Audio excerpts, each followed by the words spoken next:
மொழிப்போர் தியாகிகள் வீர வணக்க நாள் பொதுக்கூட்டம் மாண்புமிகு அமைச்சர் சி வே கணேசன் தலைமையில் நடைபெற்றது.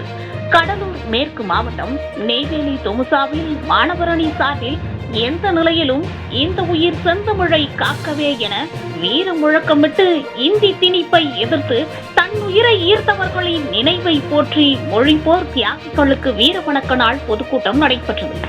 இதில் சிறப்பு அழைப்பாளராக கலந்து கொண்டு மொழிப்போர் தியாகிகளின் வரலாற்றையும் சாதனைகளையும் துன்பங்களையும் பற்றி கழக கடலூர் மேற்கு மாவட்ட செயலாளர் மாண்புமிகு தொழிலாளர் நலன் மற்றும் திறன் மேம்பாட்டுத்துறை அமைச்சர் சி வே கணேசன் அவர்கள் எடுத்துரைத்து பேசினார். இந்நிகழ்வில் கழக நிர்வாகிகள் மற்றும் கழக உடன்பிறப்புகள் பொதுமக்கள் என பலர் கலந்து கொண்டனர். முதலமைச்சர் அவர்கள் காஞ்சிபுரத்தில் பேசுகின்ற போது கொட்டுகின்ற மழையிலே தான் பேசியிருக்கிறார். ஏன் இன்னும் சொல்ல வேண்டும் என்றால் 1949ஆம் ஆண்டு சென்னை ராபின்சன் பூங்காவில் திராவிட முன்னேற்ற கழகம் துவக்கி வைத்த நேரத்திலும் கொட்டுகின்ற மழையிலே தான் இந்த இயக்கம் தோற்றுவிக்கப்பட்டது. எனவேதான் அது தோற்றுவிக்கிற போது நம்முடைய அண்ணா சொன்னார், இந்த இயக்கம் தோற்றுவிக்கப்படுவது மிட்டா விலாசுகளுக்காக அல்ல, ஏழை எளியவர்களுக்காக, பாட்டாளி மக்களுக்காக, தாழ்த்தப்பட்ட மக்களுக்காக, பிற்படுத்தப்பட்ட மக்களுக்காக, ஏழை மக்களுக்காக என்று சொன்னார். ஆனால் தந்தை பெரியார் இன்றைக்கில்லை, பேரறிஞர் பெருந்தகையார் அறிஞர் அண்ணா அவர்கள் இன்றைக்கில்லை, முத்தமிழறிஞர் டாக்டர் கலைஞர் அவர்கள் இல்லை.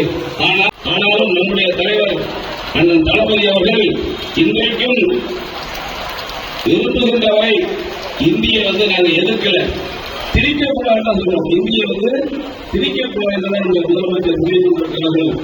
அப்படிப்பட்ட முதலமைச்சர் நெஞ்சில் உள்ள முதலமைச்சர், நூறுகளுக்குள்ள ஒரு முதலமைச்சர், நம்முடைய முதலமைச்சர் நாட்டை ஆண்டு கொண்டிருக்கிறார்கள்.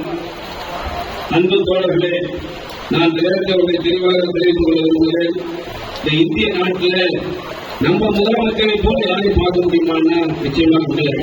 நேற்றைய தினம் உரையாற்றிருந்த பொழுது நம்முடைய முதலமைச்சர்கள் சொன்னார்கள், இந்த 4.25 வருஷத்துல 7000க்கும் மேற்பட்ட நிகழ்ச்சிகளிலே கலந்து கொண்ட ஒரு முதலமைச்சர் என்று சொன்னால் நம்முடைய தமிழ்நாட்டினுடைய முதலமைச்சர் தான் இந்த அளவுக்கு உழைத்துக் கொண்டிருக்கக்கூடிய ஒரு முதலமைச்சர்.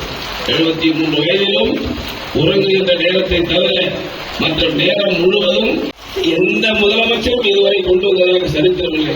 எனவே அப்படிப்பட்ட ஒரு முதலமைச்சர் தமிழ்நாட்டை ஆண்டு கொண்டிருக்கிறார். பேரறிஞர் பெருந்தகை அறிஞர் அண்ணா, பேரறிஞர் அறிஞர் அண்ணா, பேரறிஞர் பெருந்தகை அண்ணா, முத்தமிழ் அறிஞர் டாக்டர் கலைஞர், முத்தமிழ் அறிஞர் டாக்டர் கலைஞர், முத்தமிழ் அறிஞர் டாக்டர் கலைஞர், நமது